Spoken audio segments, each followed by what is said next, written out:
TeamNut, the first team to do so, in fact. So they brought the pain. And since they'd struggled a bit, they got like we said, they had to surrender versus RPG. But earlier on the day before, they actually were able to take the 1-1 versus RPG. Before that, they took a 1-1 versus KT and the A team. So they're still pretty normal in terms of the lower tier teams. But it shows that they have the potential, even when they are behind or the team that's not expected to win, to bring a victory if the teams aren't prepared for them. But of course, let's see how much they were actually able to practice, depending on how many days Malthael had to pass or skip because of his illness. TeamNut here, banning Diablo up to this point. I think I'm just going to double check our stream quality here. Yep, and there we go. Boom. I had to increase the image quality a little bit for you guys. Pretty sure you're going to be very happy about that. But it also means that I unfortunately had to reload my stream, so I'm going to get up to your level again. What was it? 7 something? 7.3, 7.2. It's jumping between 6.8 and 7.3, so that's fun. Anywhere in that gap will be fine. Let's see if I can get as close to 7 as I can. 7.3 seems to be the average that it has. Yeah. I think I broke our perfect rhythm. 6.6 is the max I can get up to. 6.6. I will try and get down to you. Okay. Ooh, we just had triple sixes there. Oh. Hopefully that's not a bad omen for the stream. Hang on. 6.4. Hey, there we go, buddy. Nice. All right, so we had a Decade opening, which is going to be, of course, comboed with the Phoenix. And Jirel sneaks her way in as well. And CE bringing out the Reina Dahaka. So once again, also starting off standard. CE, question is, maybe perhaps they were watching HGC Europe yesterday and took inspiration from a special Dignitas draft, which used one of their old favorites. CE used to be very fond of the Sylvanas. However, the Sylvanas player is currently now playing main tank for CE. That is so correct. I think it is unlikely that we will see them jump onto the Dignitas bandwagon there with that Brightwing Sylvanas Butcher composition. Really enjoyed the Butcher. I was going to say, Wooby probably had a really good time on that hero. I believe after the game, they actually took a look at hero damage dealt overall, and Butcher was close to second. Close to last. Only the support dealt less damage than him. He was PvEing most of the time. That's all he needed to do. After that was just land to the slaughter and just killing whoever Sylvanas got. He sure gave those minions a good whack. Oh, yes. Now then, we have the Anubarak and the Stukov. So, very good diving composition so far. Some good setup, especially if you include the potential virulent reaction from the Stukov here.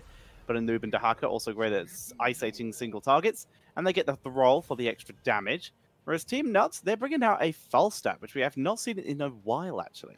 Yeah, and I think that Falstad is basically just a reactionary pick to that Dahaka that was picked earlier, because as you guys know, on Dragonshire, one global can oftentimes make all the difference when it comes to, controlling a shrine, preventing the enemy team from getting one. So that is really solid as a response. Whether it's enough to actually win teamfights is of course a different question. Also, Tetcher, I think if we compare this draft to how CE has been drafting all week long last week, I think this is a very similar, very standard draft for them. Alufal is back on that melee flex. They had another spontaneous role swap with XTQ now being a ranged assassin, and Alufal oftentimes hopping in on that solo lane on the supporting melee assassin, if you will. And interestingly enough, this does just seem to work better for them, right? Absolutely, Who'd have thought that CE, the team that looked the most stable, I would argue, potentially, or one of the most stable in the last year and a half, that their woes after a recent acquisition would be fixed by 2 role swaps. And not just, let's say... Sorry.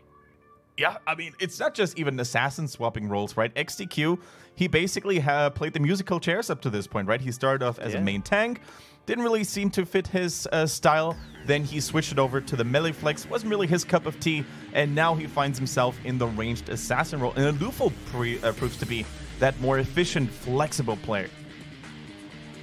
And as such, we are going to be heading in. Let's see if Alufal can continue to fit well into this role, as we will see him and the rest of his team on the left-hand side of the Dragon Tribe, with KTY dropping the SPT spray. And on the left, it is CE, with Alufal, XTQ, 365, KTY, and Juyu. Facing them for the first game of the day is TeamNut with Mercy, Atui, Malthael, Nightmare, and Dia. Together, of course, they are TeamNut, and they are here to cause a little bit of an upset. It's not going to go easy for them, and it's not going to get any easier for the Nuts as a whole together today, because their second game is going to be none other than SBT. So, two of the most ancient and, I would say, established teams they have to play today, CE and SBT. We're sticking with Spine Launcher level 1 for the Stukov, so keeping himself ranged. Pretty much, he has a triple melee on his team, and he's against a Yarel Muradin, so he wants to stay a little bit further back.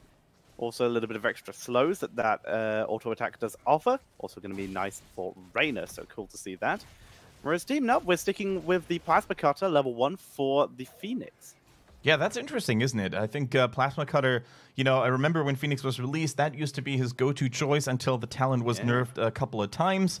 And, you know, Phoenix's build was pretty much set in stone because of certain talents being just so strong.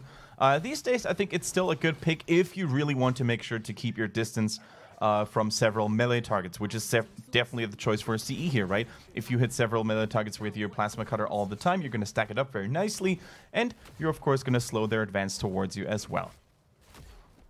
You can see XTQ in 365 start burning through those mercenaries very quickly, and as such, that's going to be significantly earlier than TeamNut. Oh, almost leashing completely there. That was very risky. Mercy, that one bruiser is getting very aggro on him. Mercy's actually going to pop the fountain. Wow. I expected him to maybe port and fly. Now that's going to be a pretty long cooldown he has to wait through. Malthael also taking a lot of damage. This is one of the... I'm going to say that is not an efficient Merc camp. Yeah. They're going to be able to take it, but it will be... Timing will be great, because it is going to assist Yarel incredibly. But health-wise... less than efficient. Malthael, though, luckily has a shield, rotates down to where Decker Kane is, will be able to heal up very quickly, and Falstad, using that fountain earlier, is going to allow him to move in. They're going to try and make a play onto a Luful, who drops a quick root, and that's going to be enough to dissuade Nightmare pushing much further. The hammering unfortunately missing there, and Luful not being able to pull off an LLK like last week, dodging several skill shots at the same time. Zhuyu actually has to burrow charge to safety here. He was surrounded and sandwiched by 3 enemy heroes, but he's a Nubrak. By the way, a Nubrak I wanted to highlight there as well. I don't think we talked about it enough during the draft. Such a successful hero in China at the moment. It took a little while for them to catch up, as per usual, because other regions were experimenting and playing a lot more Nubrak, actually. But every time, especially Zhuyu, we've seen him on that hero. He made those good engages happen. He had good cocoons as well to trap people or isolate them. So I'm super excited to see him back on that hero. And so, quick kill onto Falstad. Nice rotation. Zhuyu once again proving how effective that Nubrak can be when it rotates in. He was thinking about heading to top lane, so we might try and punish Yarel here. As we see Nightmare moving into mid, this will prevent a Luful from capping, even if they do force Yarel off the point, which they have up in top lane. So Luful gonna try and channel this in, while Stukov tries to delay Muradin, while in the top lane, Dia is desperately trying to fight and delay. Good drag to interrupt the Avenging Wrath, and KTY picks up the kill. Now, that's going to be enough for Luful to now try and drive back Nightmare with a Nubarak. And Dahaka on the way. That's going to be enough to try and force them to back up as the Dragonite is picked up. All right, looks like they were trying to delay this a little bit longer, but I think it's actually good for TeamNut that they weren't, because the Nubrak was already on the chase here, so they would have potentially lost Decker Kane and Muradin, I think, if they had kept up this fight a little bit longer here. Anyway, though, it's not like they're in a good position all of a sudden, right, mind you, because that Dragonite is still going to cause a little bit of a distraction here. Luful trying to go in with that Feral Spirit. Unfortunately, many abilities missing here. Mercy just playing dodgeball with all the abilities and engages of CE, so he's able to stay alive. He will now move into mid lane.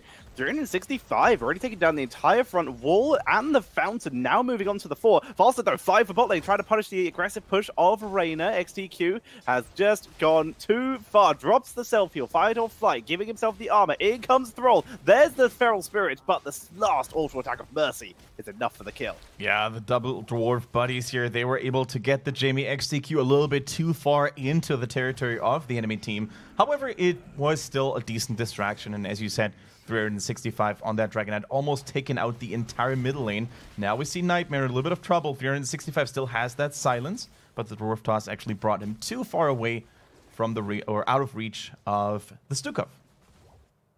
And now KTY holding top lane, at least for the moment. He's already lost most of his wall health because once again, Yurel does win that lane. It is very much due to Zhuyu on his aggressive and Nubrak rotations into why this has been going so well for CE so far. As we do see the level 7s hit for both teams already. We're seeing standard stuff from Decade, no cheeky rubies like we saw yesterday in Europe. Yeah. But everything else looks pretty normal so far. Man, the rubies is actually an interesting talent. Hold that thought as we see a little bit of a skirmish go down in the middle. But yeah, rubies is such an interesting talent, and I think it's oftentimes underutilized when you have a melee-heavy composition that oftentimes likes to go, you know, in melee distance of the enemy team. Because if you spawn that, or if you land that ruby on several enemy heroes, the additional healing that you can get with those aggressive melee heroes is actually insane. Here we go, Muradin, rooted, slowed, stunned. Is he gonna fall though? Noob not gonna dive any further, can't go any further. And as such, with the Decade Scroll of Sealing to prevent the chase, we will see Muradin escape as CE hit level 10 first. They have everything locked in. There we go, Massive Shove, the only one that wasn't picked yet. So they've got some great isolation tools, and that's not including isolation.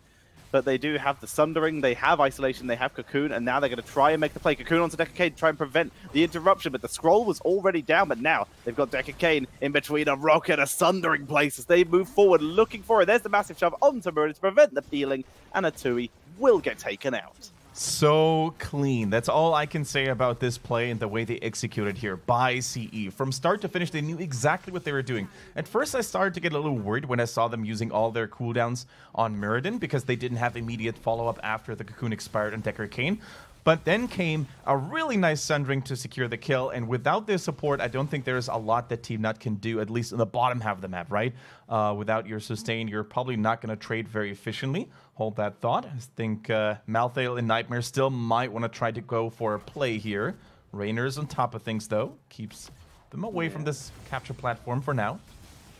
They're thinking about moving forward. And there we go. Zhuyu coming in from the side. Easy silence. Easy engage. But the clutch teleport. Nightmare with the Storm Bolt. For the save of Feral Spirit onto a Tui. There's the Ancestral Wrath to try and chase him down. But that fort being alive is not going to be enough to save a Tui. He dropped everything for that. But with the Cocoon on Muradin, the peel potential was gone. And he goes down. I was going to say almost easy disengage there by Phoenix. I mean, Phoenix actually survived, but it was not the time for Muradin and Decker Kane to do the same thing here. Decker Kane fell once again to that beautiful combo, actually, of Stukov and Nubarak. So much crowd control to really prevent anyone from escaping once the lockdown has found its target. I really, really like Zhuyu's aggressive style of tank play. Absolutely. It definitely shows his melee assassin style of roots that he did play for a while, and his assassin style of play, but it just seems to fit him like a glove. His rotations are always on point. Virulent Reaction is gorgeous from 365, and that's going to be another Dragon Knight going over to CE. Yeah, and it's so cool to see how CE is always the aggressor. You know, they're always the ones making those plays, who are making an action happen, where it's TeamNut is usually the more reactionary team with that draft they have. They don't have the big playmakers, with the exception of Muradin maybe, but very little follow-up to his Stormbolt up to this point, right? So they try to maybe find an opening later on with Falstad and a Mighty Gust play. However, up to this point, there's nothing they can do to halt the onslaught of CE right now.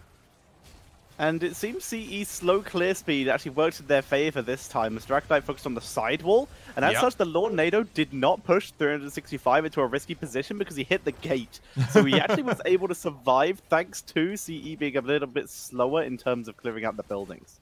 Yep, the Dragon Knight is still alive and kicking though, and that keep is dropping dangerously low. Speaking of things that drop low, Muradin, without any help of Falstad in time, ends up getting popped yet again, and that is just not the place where you want to be in as a team. When your main tank just dies without any fight whatsoever, without any retaliation kills, that is a bad position to be in.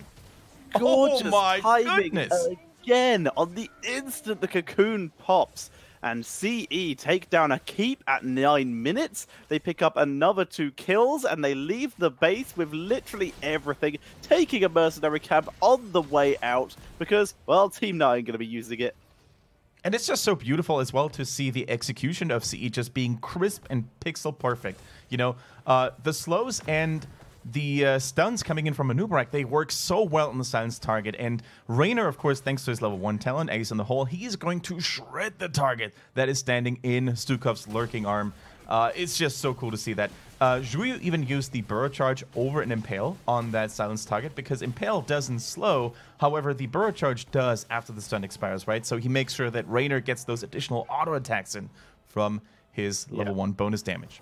It is also actually easier to land a Burrow Charge due to the fact that it is a timeable ability. So if you drop a Q a split second too early, that misses the target inside the cocoon. If you started burrowing a little earlier, you still have a tiny bit of leeway due to the AoE of the stun to overshoot the tiniest bit, and you can still get the stun on the tail end. Especially after level 16, right, with the Epicenter, just allowing you to actually sometimes make a little bit of a mistake and just cast a little bit. Oh, KTY, is he going to live through that, actually? Is he going to buy enough time for his allies to arrive? No way! He drops the drag, they turn it round, there's the cocoon. Nice gust, but Raynor wrapping around gets absolutely destroyed. Sundering for good measure. Atui's dead. Deer. Hard defender, he's going to live, at least for now, but the rest of the team's on the way. All right, Dia, no place to run. You're surrounded. Please put your hands up. Oh, and they tried defending Wrath as well. Absolutely gorgeous play by CE. That must just be the most satisfying massive shove you could hope for as a Stukov in a pro environment. I'm pretty sure 365 is having a mighty good time right now in the player booth. For now, you know, CE is in domination mode. They are controlling this game from start to finish. With that Dragon Knight that goes pretty much uncontestedly without Irel, they're just going to march forward towards that bottom lane. They're going to wait until everyone is assembled. They do not want to take any unnecessary damage on the Dragon Knight until everybody is there and grouped up. And probably they're going to go for that core because with a 4-level lead, 3-level lead in a bit here from now, they're going to have enough scaling power, enough of an advantage to just end this game, I think. They move forward. Here comes the rush. Massive shove does not land. Everyone is alive. This is a full 5v5, but with the level deficit, make that a 4v5 as Muradin gets alived. As he is able to tank through, turns it round onto 365. The Dragon Knight is being kind of ignored and is ending the game. Yep. That's just, you know, when you're caught between a rock and a hard place there, either you focus on the enemy team, but then the Dragon Knight is going to end the game, or you do the exact opposite thing, but then the remaining members of CE are going to melt you down. And as it is, CE takes game number 1 without really breaking much of a sweat here from start to finish. They were in utter control against TeamNut. Brutal is what that was. Absolutely well played by CE. I don't think they... No, they didn't even get KTY at the end, so did they not get a single kill that game? No, they just got stuck up at the end. They got stuck up at the end. They got stuck up in the end, but does that really count? I'll leave that up to you to decide. Not a perfect game, but pretty spotless.